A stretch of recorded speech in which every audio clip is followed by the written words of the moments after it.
Okay, so dis tyd vir jou weeklikse regsadvies met trots geborg deur Burden Swart en Botha Prokureurs.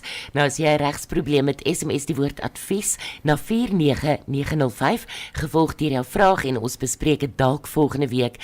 Burden Swart en Botha Prokureurs se slagspreuk is nie verniet "We take the burden out of your legal work" nie. Burden Swart en Botha Prokureurs bied baie meer as regsadvies. Hulle bied die beste oplossing vir jou komplekse regsprobleem. Besoek aburden.co.za sommer nou. En soos oude gewoonte op 'n maandagmiddag is Andrew hier saam met ons. Andrew, middag en welkom. Middag julle twee, lekker om hier te wees. Hallo Andrew. Ons het laas so 'n bietjie gepraat in die rigting van aannemings en so aan. En toe het ons gewonder, as jy 'n gay of 'n lesbiese paartjie is, kan jy 'n kind aanneem? Ja, Riva, dis nog 'n interessante ontwikkeling wat die reg daar ondergaan het met ons nuwe grondwet. Hy maak ons voorsiening daarvoor dat daar nie diskriminasie mag wees as gevolg van ras of geslag nie. Ja. En dat hy sê ook dat almal gelyk is in die reg. Nou baie van ons ouer wette soos die ou Child Care Act gebruik maar die Engelse bewoording, deesdae gebruik almal die Engels. en die Guardianship Act het sekere bepalings gemaak wat totaal en al diskriminerend van aard was. Reeds in 2002 was daar die Tooi-saak waar die konstitusionele hof bevind het dat sekere van die bepalings van die wet van die Child Care Act en die Guardian Act, die wet op voogdyskap, dis die 83 en 93 wette, van daai bepalings ongrondwetlik is. En dit het spesifiek gegaan oor die bepalings dat kinders nie mag aangeneem word deur paartjies van dieselfde gesag wat in 'n permanente saamwoonverhouding is nie. En toe reeds dit as ongrondwetlik bevind. Nou die gemeenereg wat ons nou maar mee al die jare werk nog, het geen voorsiening gemaak vir regsgevolge van saambly, enige saambly verhouding nie, en veral ook nie vir saamwoonverhouding van mense met dieselfde geslag nie.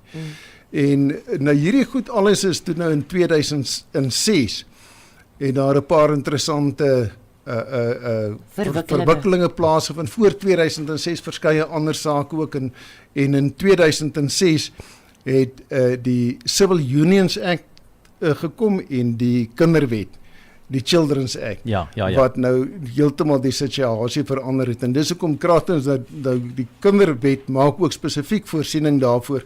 En dis wat ek laasweek ook behandel het, dat daar so spesifiek voorsiening daarvoor dat eintlik sê dan nou maar paartjies van dieselfde geslag dan nou mag kinders aanneem. Andrew, ek wil vir jou iets vra op daai vlak, nee.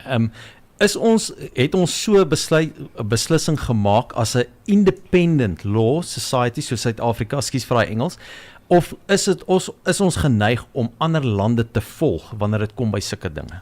Kyk, ons grondwet is maar grotendeels van ander lande se grondwette insette geneem en hy is saamgestel en geskryf as gevolg daarvan. Dus daar is baie internasionale invloede van internasionale regsbeginsels of morele beginsels wat in ons wetgewing mettertyd vervat word. Nie almal ten goeie nie. Ja. Daar is van tyd tot tyd is daar beginsels wat oorgevat word uit ander regstelsels uit wat nie spesifiek vir Suid-Afrikaanse toestande aangepas is nie. Soos ons sê, jy gaan tog nou nie met 'n Rolls-Royce deur Afrika op hierdie sindplaatpaaie ry nie. Daarvoor het jy 'n goeie 4x4 nodig. En partykeer kry ons die gevoel dat daar so is 'n baie netjies 'n wet geskryf, maar hy is nie op grondvlak werklik werkbaar altyd in Suid-Afrika nie. Ja. Is dit moeiliker vir gays en lesbians om 'n kind aan te neem? Of is dit word dieselfde prosedures maar gevolg as 'n gewone? Dieselfde prosedures word gevolg, want juist dat die beslissings is dat daar mag nie gediskrimineer word teen hulle nie. In ander woorde, niemand kan gaan sê, maar omdat julle gays of lesbies is, mag julle nou nie 'n kind aanneem of julle moet 'n ander proses deurgaan as die gewone heteroseksuele paartjie nie. En soos jy laasweek ook gesê het, dit gaan maar meerendeels eintlik alles oor die kind. Wat is in die beste belang van die kind? Dit gaan so, en dit word ook spesifiek gebruik die howe ook daardie uitsprake. Dit is nie noodwendig heteroseksuele paartjies wat die beste ouers vir kinders gaan wees nie. Ek het bietjie statistieke gaan kyk en daar's wêreldwyd geweldig baie kinders wat deur paartjies van dieselfde geslag al aangeneem is en versorg word. Baie keer nie noodwendig aangeneem nie, maar hulle word versorg deur paartjies van dieselfde geslag. Andrew, is altyd lekker om met jou gesels. Waar kan ons jou in die hande kry?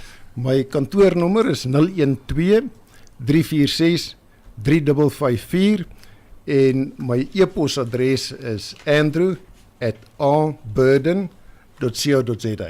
Daai is die maklikste om te onthou. andrew@aburden.co.za. Of die nommer is natuurlik in Pretoria 012 346 3554. Dis hy. Nou Andrew, jy moet jou week daar in Mosambiek geniet. Ek sien jy gaan ook bietjie weg.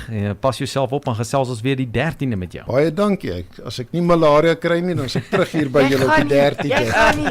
Geniet dit Andrew. Dankie Cheers, hoor. bye bye.